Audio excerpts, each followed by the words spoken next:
અમદાવાદમાં ફટાકડાની ફેક્ટરીમાં બ્લાસ્ટનો મુદ્દો છે। રામોલ પોલીસે તપાસનો ધમધમાટ શરૂ કર્યો છે। રામોલ પોલીસ અને એફએસએલની ટીમ ઘટના સ્થળે પહોંચી।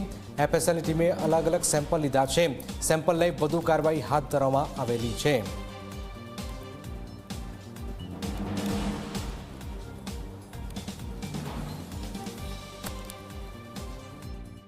અમદાવાદના રામોલમાં ફટાકડાની ફેક્ટરી જે ગેરકાયદેસર ચાલી રહી હતી તેની અંદર બ્લાસ્ટ થયો અને બ્લાસ્ટ થતાની સાથે તે 9 વ્યક્તિઓના જીવ જે છે એ ગયા હતા, જેમાં 2 બાળકોનો પણ સમાવેશ થઈ રહ્યો છે, જેની અંદર રામોલ પોલીસે ફરિયાદ નોંધી અને કુલ 3 આરોપીઓની ધરપકડ કરી લીધી છે। ત્યારે રામોલ પોલીસે તપાસનો ધમધમાટ જે છે શરૂ કરી દીધો છે। તમે દ્રશ્યોમાં જોઈ શકો છો કે રામોલ પીઆઈ જે છે, સેકન્ડ પીઆઈ એ રામોલ પોલીસ સ્ટેશનનો સ્ટાફ સાથે તે એફએસએલની ટીમ જે છે અત્યારે આ ઘટના સ્થળ ઉપર આવી પહોંચી છે। તમે જોઈ શકો છો કે એક એક વસ્તુ જે છે એના તપાસ કરવામાં આવી છે, નમૂના લેવામાં આવી રહ્યા છે। આ એફએસએલની ટીમ તમે જોઈ શકો છો બેઠી છે કે જે નમૂના નોંધી રહી છે અને તમામ વસ્તુ અહીંયાથી લઈ એફએસએલ અર્થે જે છે મોકલવામાં આવશે। અત્યારે તમામ મુદ્દામાલ જે છે કબજે કરવામાં આવી રહ્યો છે। કાયદેસરની કાર્યવાહી જે છે અત્યારે શરૂ કરી દેવામાં આવેલી છે।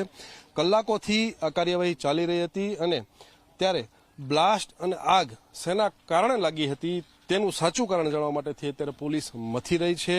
ત્યારે થોડા દિવસોની અંદર તે સમગ્ર રિપોર્ટ જે છે આવશે અને રિપોર્ટ બાદ ખ્યાલ આવશે કે આગ ક્યાંથી ચાલુ થઈ હતી, કઈ રીતે લાગી હતી, આગનું મુખ્ય કારણ શું છે।